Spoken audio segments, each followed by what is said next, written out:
6 सितंबर को लाहौरी गेट इलाके में एक सूचना मिली थी कि कटरा नील के मार्केट में किसी व्यापारी को एक्सटॉर्शन की पर्ची दी गई है।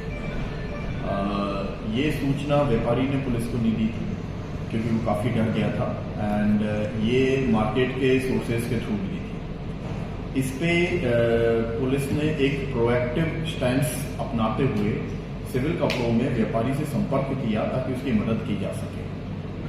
काफ़ी कन्विंसिंग के बाद व्यापारी से हमने डिटेल्स ली कि उनको किस तरीके से क्या एक्सटॉर्शन बिड हुई है।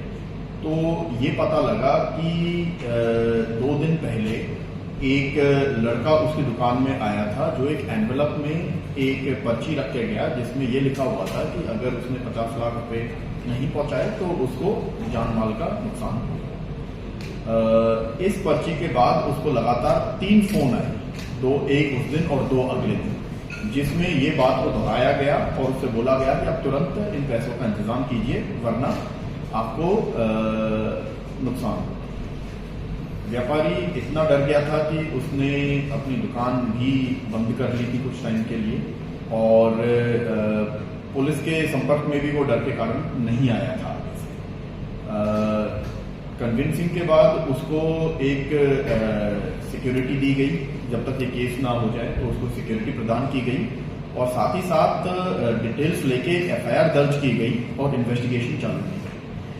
इस इन्वेस्टिगेशन के दौरान पता लगा कि जो कॉल्स आ रहे थे वो भालगढ़, सोनीपत, पानीपत और इन जगहों से कॉल आ रहे थे। साथ ही साथ उनकी जो लोकेशंस थी वो सहारनपुर और बाराबांकी जिला यूपी की भी आ रही थी। इन सब जगह जब चेक किया गया तो पता लगा कि ये सारे फोन जो थे वो लेबर्स के फोन थे और किसी ने उनसे मांग के फोन करके उनको वापस दे दिया था तो ताकि वो ट्रेस ना हो सके।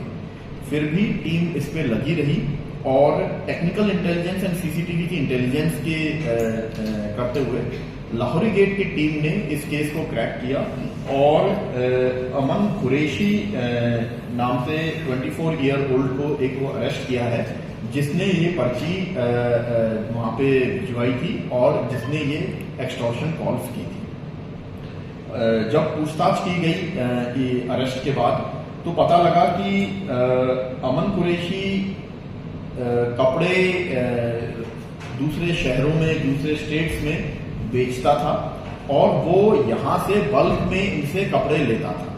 तो उसको आइडिया लगा था कि यहाँ पे इनका धंधा ठीक चल रहा है और इसलिए उन्होंने सोचा था कि इनके पास पैसे हैं और ये पैसे कमाने का एक आसान जरिया हो सकता है।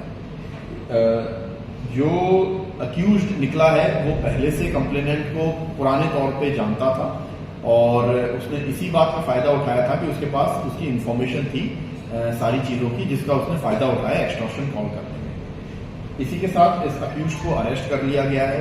जो सबूत थे, जो चीजें यूज हुई जैसे कि पर्चियां वो सारी सीज कर ली गई हैं और इंटेरोगेशन में जो इसके साथी थे उनका भी नाम आ गया है जिनके लिए भी टीम रवाना है, जिनको भी जल्द ही अरेस्ट कर लिया जाएगा। इस गुडवर्क के साथ ही लाहौरी गेट की टीम ने एक अच्छा मुकदमा सॉल्व किया है जो व्यापारियों को धमका के उनसे एक्सटॉर्शन करने की कोशिश कर रहे हैं। आरोपी 24 साल का है और ये खतौली कस्बे का रहने वाला है, मुजफ्फरनगर में जो पड़ता है।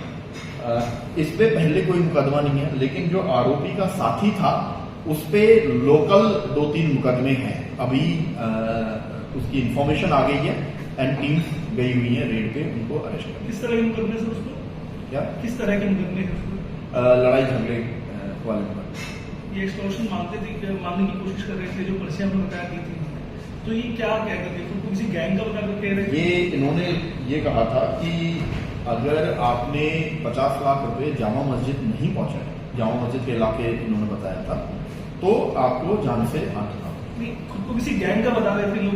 नहीं, गैंग का नहीं बताया था इन्होंने कुछ मेंशन नहीं किया था उस पर। सिर्फ ये लिखा था कि आपके बारे में हम जानते हैं, आप 50 लाख रुपए जामा मस्जिद इलाके में पहुंचा दीजिए वरना आपको मार देंगे। ठीक है।